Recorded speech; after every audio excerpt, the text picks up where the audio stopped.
दोस्तों नमस्ते।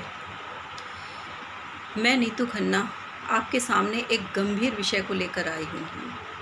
वो गंभीर विषय जो हमारे मासूम छोटे छोटे बच्चे जो कुपोषण के शिकार इन दिनों कुछ ज़्यादा ही हो रहे हैं। और बात ये भी पूरी तरीके से सच नहीं है कि ये सिर्फ कोरोना वायरस के कारण ही ये ज़्यादा हुआ है।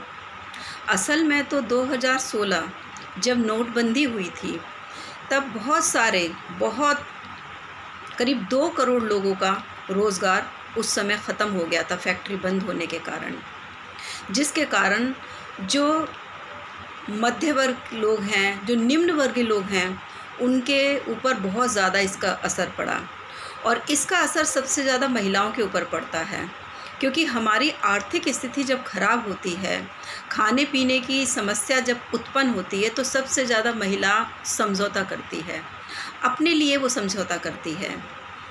खाने पीने में सबसे पहले वो अपने घर परिवार में सबकी पूर्ति करती है, उसके बाद अगर कुछ बचता है तो वो खाती है खुद। इसका नतीजा ये होता है कि जो महिलाएं गर्भवती होती हैं, वो गर्भ के समय ठीक से खान पान ना लेने के कारण उनका जो बच्चा पैदा होता है वो कुपोषण का शिकार होता है।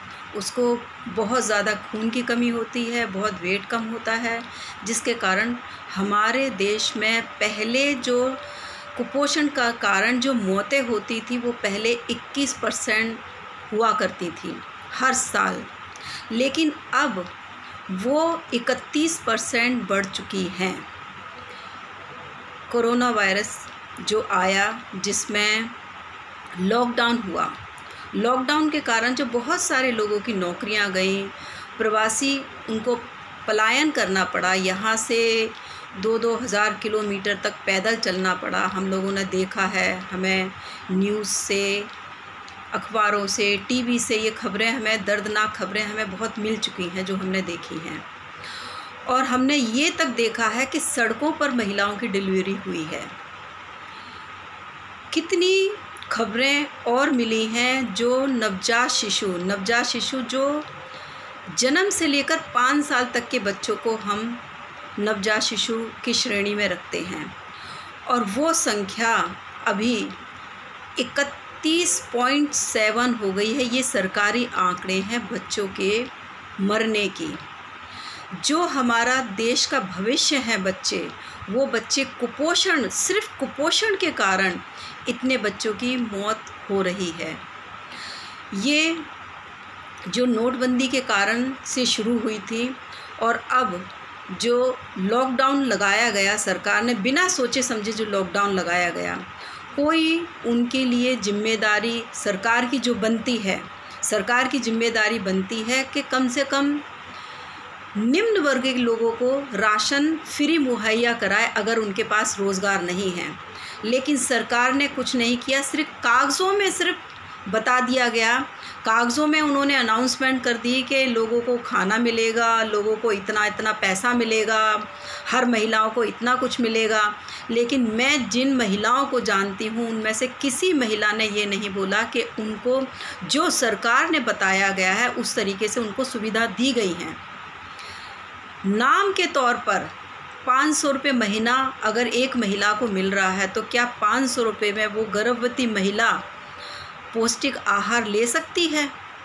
अगर एक महिला को 5 किलो अनाज मिल रहा है और 1 किलो दाल मिल रही है 1 महीने के लिए, तो क्या वो महिला, पहली बात तो ये है कि वो महिला के साथ बच्चे भी होते हैं, और ज़रूरी नहीं है कि राशन कार्ड में सभी का नाम चढ़ा हो, कुछ बच्चों का नाम नहीं चढ़ा होता, या कुछ लोगों के पास राशन कार्ड ही नहीं है, तो वो किस तरीके से करेंगे? कितना जद्दोजहद करने के बाद उन लोगों को 3 टाइम का खाना तो छोड़िए, 1 टाइम का खाना भी मिलना मुश्किल था। कितनी महिलाओं को, कितने परिवार को, कितने बच्चों को, और जिसके कारण हमारी अभी जो देश की हालत है, बच्चों की जो इस देश में जो हालत है, वो कुपोषण के कारण मरने वालों की संख्या बहुत ज़्यादा बढ़ चुकी है। और अभी सिर्फ ख़त्म होने वाली नहीं है। सरकार ने बोल दिया है कि लॉकडाउन तो हटा दिया गया है, लेकिन लॉकडाउन हटाने से ये समस्या ख़त्म नहीं हो रही है, क्योंकि फैक्ट्रियाँ नाम के लिए खुल रही हैं, लोगों के पास पैसा नहीं है। लेबर को देने के लिए, और जो लेबर जो यहाँ से गांव जा चुकी है, जो प्रवासी जो मज़दूर थे, जो लंबे पलायन करने के बाद 1600-2000 किलोमीटर चलने के बाद जो अपने गांव में पहुँचे हैं, उनको क्या रोज़गार मिल रहा है वहाँ पर? मनरेगा के तहत जो उनको रोज़गार दिया जा रहा है वो इतने ज़्यादा लोग हैं, खबरें पढ़ने में आ रही हैं कि इतने एजुकेटेड लोग, MBBS PhD किए हुए लोग मनरेगा में काम कर रहे हैं। सोचा जाए कि अगर पढ़े लिखे लोगों को मनरेगा में काम करना पड़ेगा तो जो अनपढ़ लोग हैं, बिल्कुल ही निम्न लोग हैं, जो बिल्कुल ही कुछ नहीं मतलब पढ़े लिखे हैं या कोई उनको जानकारी नहीं है, वो बेचारों को काम कैसे मिलेगा? और इसका नतीजा क्या होगा? इसका नतीजा और ज़्यादा भुखमरी और ज़्यादा। अभी आंकड़े ये बता रहे हैं कि 2 करोड़ लोग हमारे देश में एक समय भूखे पेट सोते हैं। 2 करोड़ लोग, जिसमें महिलाओं की संख्या सबसे ज़्यादा है, क्योंकि महिला पहले अपने पति का, परिवार का, बच्चों का पेट भरती है, उसके बाद वो अपने बारे में सोचती है।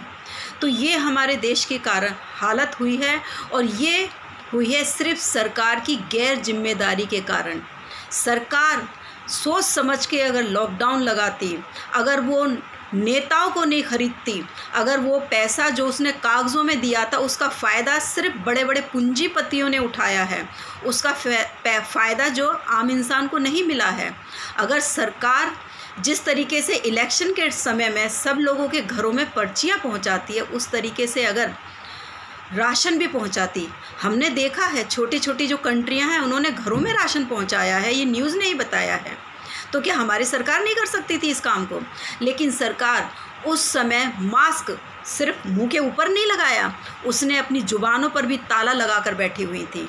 उन्हें ना तो देश की जनता से हमदर्दी रही, ना ही उन्होंने अपने देश के बच्चों के भविष्य के बारे में सोचा। तो ये बहुत बड़ा खिलवाड़ उन्होंने किया है हमारे देश की जनता के साथ और हमारे देश के भविष्य के साथ। ये बहुत बड़ी दुख की बात है, और मैं सरकार से अभी भी सरकार से निवेदन करूंगी कि सर, जो बचे हुए लोग हैं, जो महिलाएं, जो अभी गर्भवती महिलाएं हैं, उनके खाने पीने का सही इंतज़ाम किया जाए। और जिनके पास रोज़गार नहीं है, कोई भी मेहनती इंसान काम करने से नहीं डरता है, लेकिन आप काम दीजिए तो सही, उनके लिए रोज़गार चालू किए जाएं। मेरी ये सरकार से मांग है। और हमारे हॉस्पिटलों की हालत सुधारी जाए, जिसमें नवजात शिशुओं का सही से देखभाल की जाए। ये इसी मांग के साथ मैं आज अपनी बात ख़त्म करती हूँ। नमस्कार।